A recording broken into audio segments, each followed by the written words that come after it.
Hello everyone, অসীমার কিচেনে আপনাদের সকলকেই স্বাগত। আজকে আমার নতুন রেসিপি হলো আমড়ার আচার। এই আচার আপনারা বানিয়ে কিন্তু অতি সহজেই সংরক্ষণ করে রাখতে পারেন 1 বছর। আমি এর জন্য কিন্তু খুব বেশি আমড়া নিইনি। আমি এটা বানিয়েছি মাত্র 300 গ্রাম মতো আমড়া নিয়ে। প্রথমে আমড়াগুলোকে ভালো করে ধুয়ে তারপরে খোসাগুলোকে ছাড়িয়ে নিয়েছি। সমস্ত খোসার অংশগুলো কিন্তু ছাড়িয়ে নিতে হবে, না হলে আমড়ার কিন্তু মধ্যে একটু আচারে তেতো ভাব হয়ে যেতে পারে। এরপর একটা বাটির মধ্যে জল দিয়ে খোসা ছাড়ানোর পর আমড়াগুলো দিয়ে দিলাম আরও একবার পরিষ্কারভাবে ধুয়ে নেওয়ার জন্য। আমড়াগুলোকে ধুয়ে তারপরে কিন্তু এগুলো জল থেকে তুলে শুকনো করে রেখে দিলাম। অন্যদিকে একটা ফ্রাইং প্যান বসিয়ে তার মধ্যে দিয়ে দিলাম 4টে শুকনো লঙ্কা, 1 চামচ মৌরি, 1 চামচ ধনে, 1 চামচ জিরে আর 1 চামচ সাদা সর্ষে। আপনারা সাদা সর্ষের বদলে কালো সর্ষেরও ব্যবহার করতে পারেন। দিয়ে মশলাটাকে ভালো করে ড্রাই রোস্ট করে নিলাম। এই মশলাটাকে কিন্তু ভালো করে ভেজে যখন এর থেকে একটা খুব সুন্দর সুগন্ধ বেরোবে তখন গ্যাসটাকে অফ করে তারপরে ঠান্ডা করে নিতে হবে। তারপরে মিক্সিতে ঘুরিয়ে এটাকে একটা মশলায় পরিণত করে নিতে হবে। অন্যদিকে আমি একটা কড়াই বসিয়ে দিয়েছি। এর মধ্যে দিয়ে দিলাম আমি 150 মিলিলিটার মতো সর্ষের তেল। সর্ষের তেলের মধ্যে দিয়ে দিলাম 1 চামচ মতো পাঁচফোড়ন।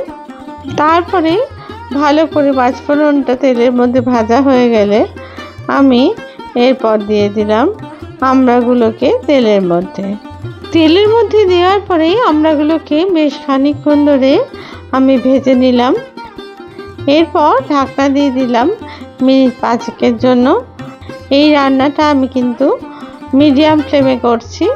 আঁচটা কিন্তু একদম বাড়াইনি বেশি, কারণ তাহলে কিন্তু আমড়াগুলো তলা ধরে যেতে পারে।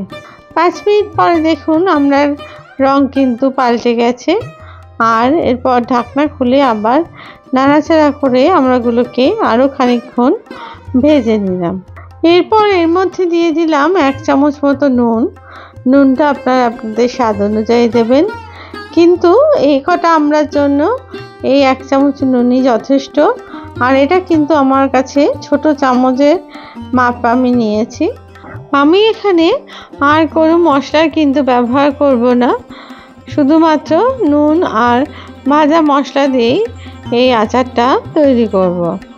আর এই আচার কিন্তু অনায়াসেই আপনারা অনেক দিন কাচের বয়ামে রেখে খেতে পারেন, আর অসাধারণ লাগে কিন্তু এটা খেতে।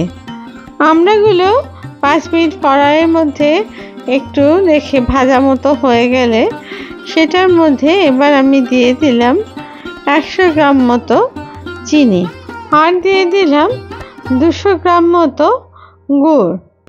এই গুড় আর চিনির মিশ্রণ দিয়েই আমি কিন্তু আজকে আচারটা তৈরি করব। তবে আপনারা শুধু চিনিরও ব্যবহার করতে পারেন অথবা গুড়েরও ব্যবহার করতে পারেন। তারপর ভালো করে চিনি আর গুড় ভালো করে মিশিয়ে নিয়ে একটা ঢাকনা দিয়ে দিলাম মিনিট 5 থেকে 7 জন্য। এই সময় গ্যাসের আঁচটা একটু কমিয়ে দেবেন, না হলে কিন্তু তলায় পুড়ে যাওয়ার সম্ভাবনা থাকবে। এরপর যখন চিনি আর গুড়টা খুব ভালোভাবে গলে যাবে তখন এর মধ্যে আমি দিয়ে দিলাম 2 চামচ মতো ভাজা মশলা।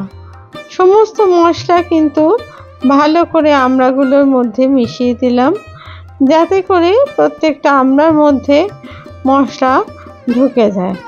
আর যতক্ষণ এর মধ্যে একটা চিটচিটে ভাব না আসছে ততক্ষণ কিন্তু এটা জাল দিতে হবে, কারণ আমি এটা আজকে আমড়ার চাটনি না বানিয়ে আমড়ার আচার বানাচ্ছি তার জন্য। এরপর এর মধ্যে দিয়ে দিলাম একটা লেবুর রস।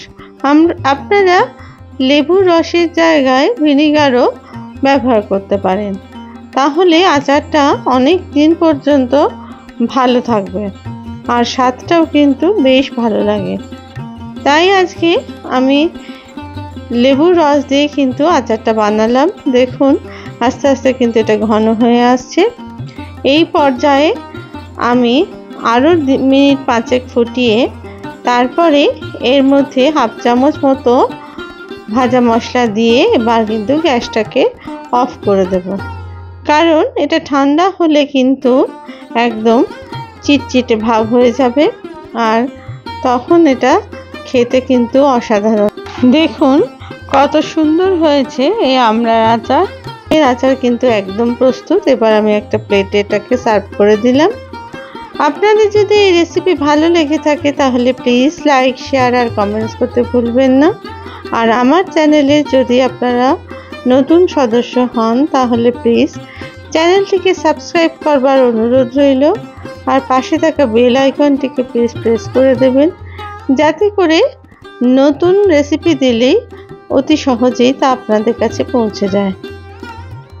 আপনারা চাইলে এই সময় একটু বিট নুন অথবা ভাজা মশলা উপর থেকে ছড়িয়ে দিতে পারেন। আমি শুধুমাত্র ভাজা মশলা দিলাম। ভাতের শেষের পাতে অথবা এমনি শুধু শুধু এই আচার খেতে কিন্তু অসাধারণ লাগে। আবার নতুন রেসিপি নিয়ে আপনাদের কাছে হাজির হব। আপনারা সবাই ভালো থাকবেন। ধন্যবাদ।